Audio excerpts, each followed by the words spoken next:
Olá pessoal, no vídeo de hoje vamos falar de Eiichi Shibusawa, conhecido como o pai do capitalismo japonês. Foi um dos principais responsáveis pela modernização econômica do Japão no período Meiji. Nascido em 1840, ele transformou o país, até então feudal e isolado do mundo, em uma nação industrializada e aberta ao comércio global. O que diferenciava Shibusawa de outros empresários era sua crença profunda de que moralidade e economia deveriam andar juntas. Para ele, não havia como obter sucesso financeiro sem considerar o impacto social e ético dos negócios. Shibusawa inspirou uma geração de empresários e líderes a pensarem de forma mais ampla, promovendo a ideia de que o lucro só era legítimo quando beneficiava a nação como um todo. Sua filosofia, baseada nos princípios do confucionismo, moldou o capitalismo japonês de uma maneira única, centrada no desenvolvimento econômico que respeitava a sociedade e seus valores. Mas como suas ideias se aplicam ao cenário atual? Será que nossos líderes mundiais e gestores de bancos centrais estão seguindo esse caminho?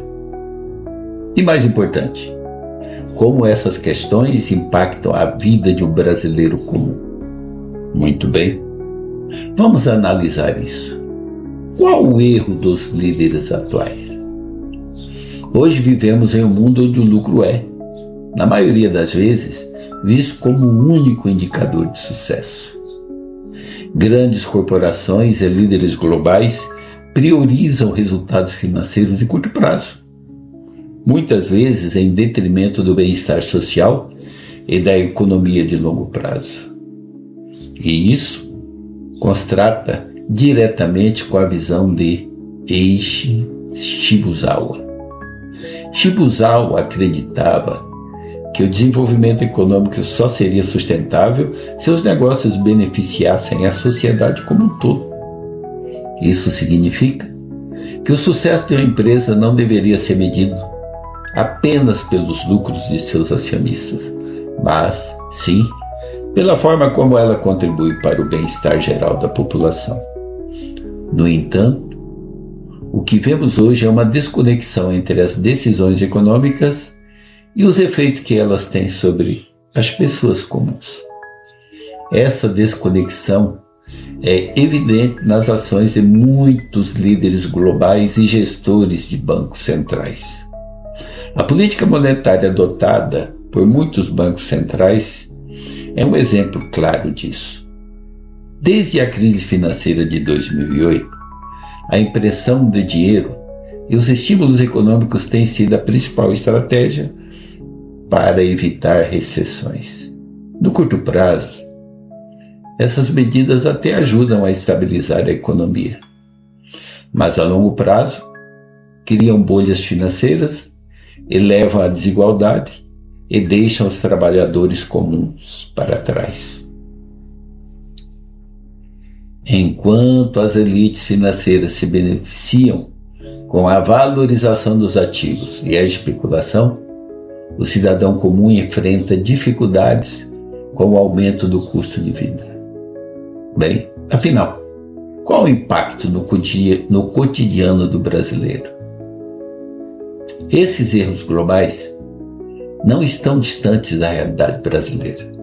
Pelo contrário, dessas decisões econômicas, o impacto dessas decisões econômicas, melhor dizendo, pode ser sentido diretamente no dia a dia do brasileiro. Vamos analisar alguns exemplos? Muito bem. A inflação, que corrói o poder de compra das famílias, é um reflexo claro dessas políticas monetárias globais. Com a injeção massiva de dinheiro nas economias, os preços dos produtos básicos como alimentos e combustíveis sobem em todo o mundo.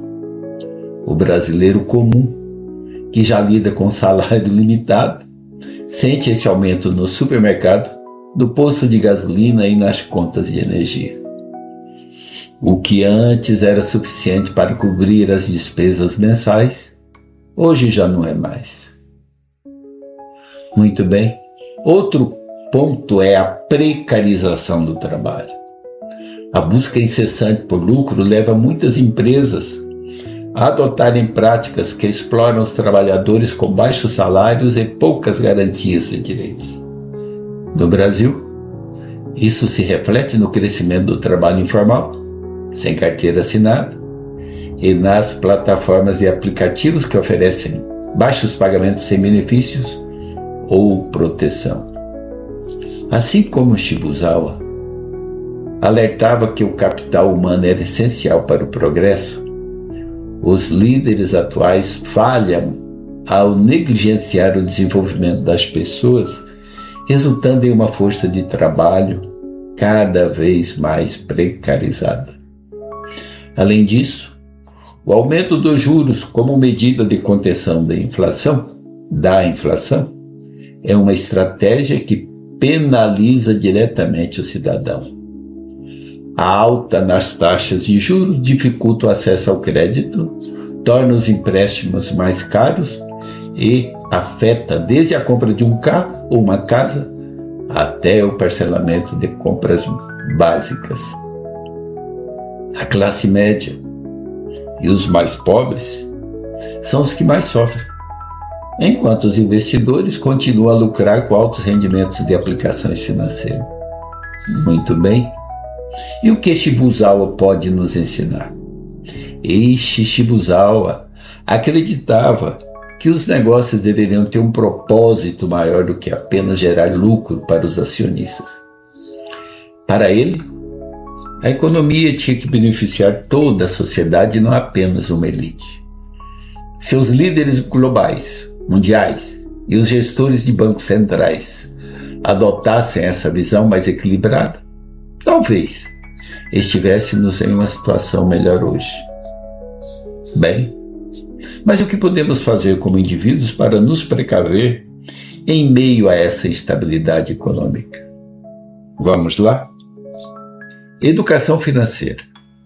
Em primeiro lugar, é fundamental entender como a economia funciona para tomar decisões mais informadas.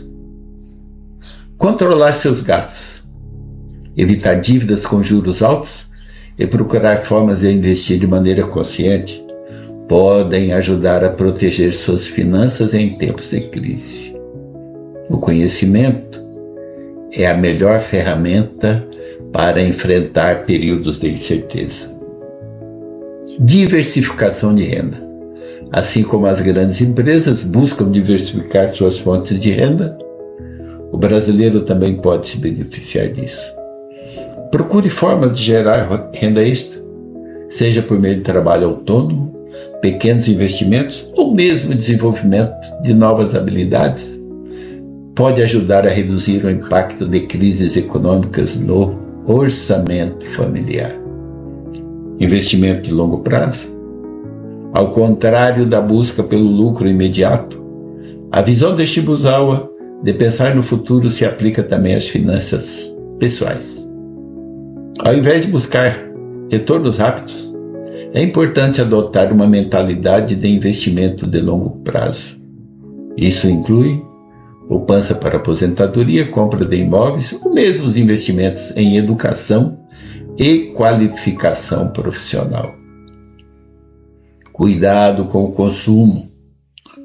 O aumento da inflação pode nos levar a consumir de maneira imprudente, tentando manter o mesmo padrão de vida.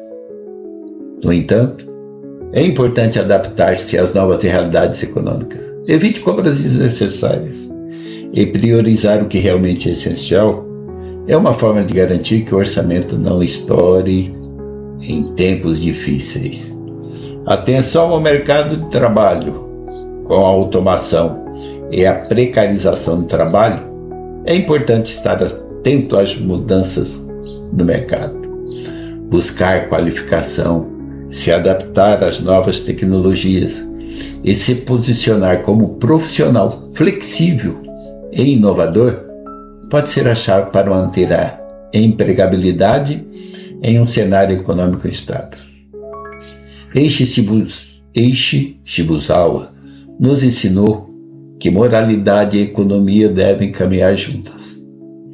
Ele acreditava que o verdadeiro progresso só poderia ser alcançado quando o desenvolvimento econômico também considerasse o bem-estar da sociedade. No entanto, os líderes atuais parecem ter se afastado dessa ideia, priorizando o lucro a qualquer custo, e isso tem consequências graves para a vida das pessoas comuns, especialmente em países como o Brasil. Ao olharmos para o futuro, é essencial que repensemos nossa abordagem à economia. Como indivíduos, podemos tomar medidas para proteger nossas finanças e garantir um futuro mais estável.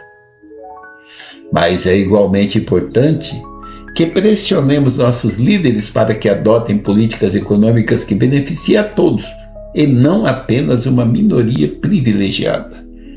Afinal, o verdadeiro desenvolvimento só é alcançado quando todos podem prosperar. Esperamos que esse vídeo tenha ajudado a todos. Não se esqueçam de deixar o seu like, se inscrever no canal e compartilhar esse conteúdo com mais pessoas. Até a próxima.